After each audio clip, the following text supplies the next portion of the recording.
They counted him dead, until nightfall proved them wrong. They wrote his name down with the others. No pulse, no movement, just another body in the mud. By mid-afternoon, the list was finalized.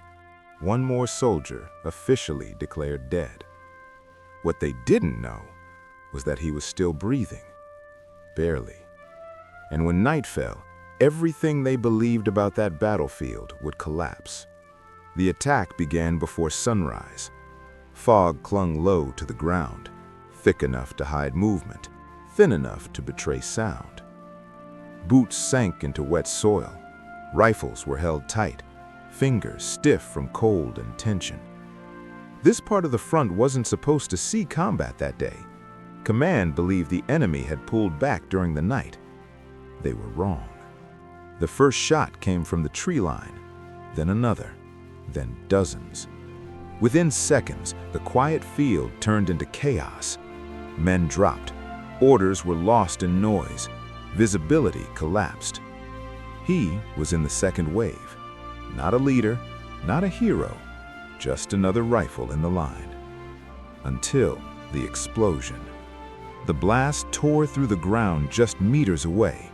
He didn't feel pain at first, just weight, darkness. When medics reached the area hours later, the field looked abandoned. Bodies lay scattered where they had fallen. Some were beyond help. Some had already gone cold. They checked him quickly. No response. Blood soaked his uniform, breathing too shallow to notice. A quick mark, a glance. Then they moved on. In war, time decides everything, and time had decided he was gone. Before dusk, the unit pulled back. They left him where he fell. He woke up choking. Mud filled his mouth. Cold burned his lungs. For a moment, he didn't know where he was, or who he was. Then the sounds returned. Distant gunfire, metal clinking, voices. Not his language. The enemy had moved forward. He tried to move. His leg didn't respond. Pain arrived all at once, sharp, overwhelming. But pain meant something important. He was alive, and now he was completely alone. As the sun dropped, the battlefield changed. What had been chaos became silence, the worst kind of silence. He understood the danger immediately. Night patrols, search teams. Anyone found alive would not be taken prisoner. He dragged himself into a shallow depression in the ground. Every movement left a trail. Blood, mud, broken gear. He checked what he had left. One rifle, 2 magazines, a damaged helmet, and darkness. The voices came closer after nightfall. 3 silhouettes, low voices, careless movement. They thought the area was clear. He waited, breathing slow, fingers steady. The first shot stepped closer than expected. Too close. The shot echoed once.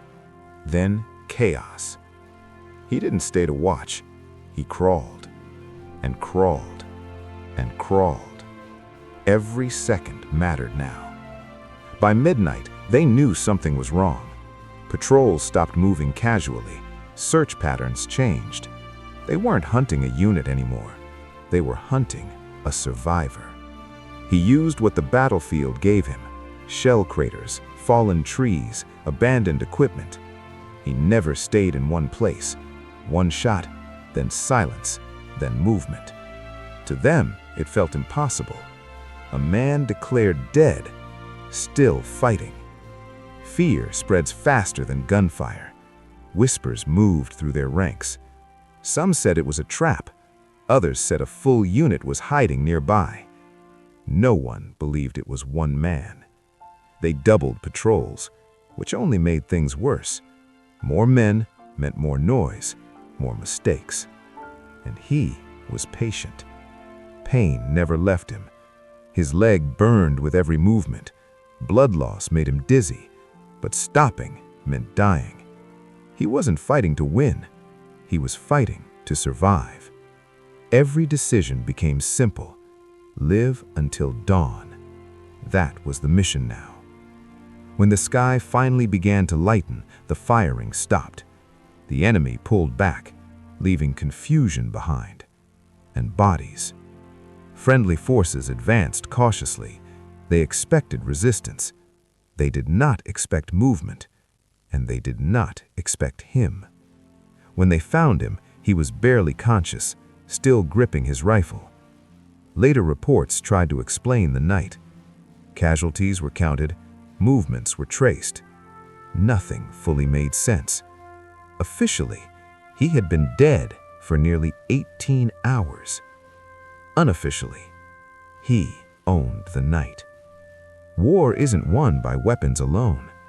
It's won by endurance, by refusal, by men who don't accept the moment they're told it's over. They counted him dead, but nightfall proved them wrong.